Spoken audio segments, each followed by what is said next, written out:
فلولا اذا بلغت الحلقوم. اللہ، پس تم کیوں لوٹا نہیں دیتے جب روح حلق تک پہنچ جاتی ہے. وانتم حینئذ تنظرون، اور تم اس وقت دیکھ رہے ہوتے. اللہ تعالیٰ ماتا ہے جب ایک بندہ نزع کے عالم میں ہوتا ہے تو اگر تمہارے اندر کوئی طاقت ہے تو روح دوبارہ ڈال دو نا اس میں. ہائے ہائے، تسی بھاویں کہندے ہو شیخ عبد القادر جیلانی نے اینج کر کے روح کٹی پھر پا چھڑی مردہ زندہ کر. او کہانی ہے بھائی، شیخ عبد القادر جیلانی اپنی روح روک سکتے تھے، اور کسی دی کے روکن گے.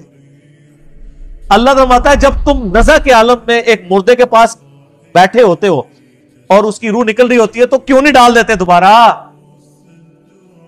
اب جس نے قرآن نہیں پڑھا گا اس کو تو وہ کہانیاں بڑی اچھی لگیں گی، سبحان اللہ ہی کہے گا نا.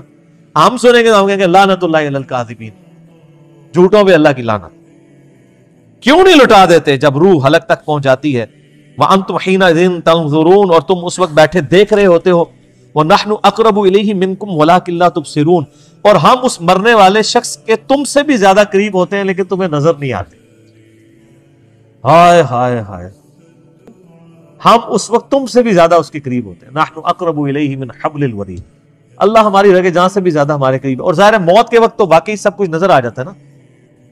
انسان کو جو اہل جنت ہے ان کو جنتی فرشتے نظر آتے ہیں. وہ آپ میرا عذاب قبر والا مسئلہ 117A اور B دیکھیں، اس کا جو B پورشن میں نے 17 حدیث کہ ایک نیک بندے کی روح جب نکلتی ہے کس طرح فرشتے آ کے اس کو پروٹوکول دیتے ہیں، اس کو تو وہیں پتہ چل جاتا ہے سر. اور جو اہل جہنم میں سے اس کے ساتھ اس وقت کیا ہوتا ہے، تو واقعی اس کو جب فرشتے نظر آتے ہیں تو گویا وہ اپنے خدا کو دیکھ لیتا ہے. اس کی قدرتیں جو چھپی ہوئی تھی اس کے اوپر عیاں ہو جاتی ہیں. اللہ فرماتا ہے ہم تمہارے بھی زیادہ مردے کے قریب ہوتے ہیں اس مرنے والے. فلولا ان کنتم غیر مدینین، پس اگر تم کسی کے پابند حکم نہیں ہو، ترجعونها ان کنتم صادقین، تو تم مرنے والے کی روح کیوں نہیں لوٹا دیتے اگر تم سچے ہو. اگر تم سمجھتے ہو تم ہی عالی نال ہو اور تم اتنے متکبر ہو تو اس مرنے والے، یعنی یہ سب سے بڑی مصیبت ہے. میرا یوٹیوب پہ ایک کلپ ہے وہ آپ ضرور دیکھیں. اللہ انسان کی ضرورت کیوں ہے، اس میں نے یہ چیز ڈسکس کی ہے کہ اگر انسان کو موت نہ آئے، سب سے بڑی چیز، پھر خدا انسان کی ضرورت نہیں رہتی.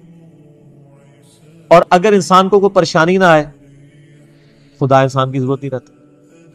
یہ دو چیزیں اگر آپ کو عطا کر دی جائیں اور پریشانی میں آپ تیسری چیز کر لیں، بڑھاپا یا یہ تنگ دستی، سب کچھ، اگر آپ ہمیشہ خوشحال رہیں اور ہمیشہ زندہ رہیں تو سر خدا کی آپ کو ضرورت ہی نہیں.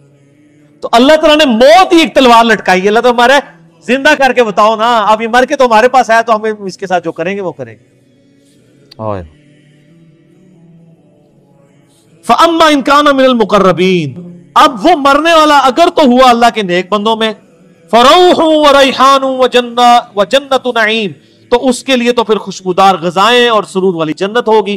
وَأَمَّا إِن كَانَ مِنْ أَصْحَابِ الْيَمِينَ، اور اگر مرنے والا ہوا اصحاب یمین میں سے، یعنی جو دائیں ہاتھ والے ہیں، نیکوکار ہیں، فَسَلَامٌ لَكَ مِنْ أَصْحَابِ الْيَمِينَ، تو اے نبی آپ پر سلام ہو ان جنتیوں کا. یہ اللہ تعالیٰ نے اپنے نبی علیہ السلام کو ایک پروٹوکول دیا ہے اس آیت کے اندر کہ اہل جنت کا سلام ہو اے نبی صلی اللہ علیہ وسلم آپ کے اوپر، یعنی آپ ظاہر جنت کے دولہا ہیں نا جی.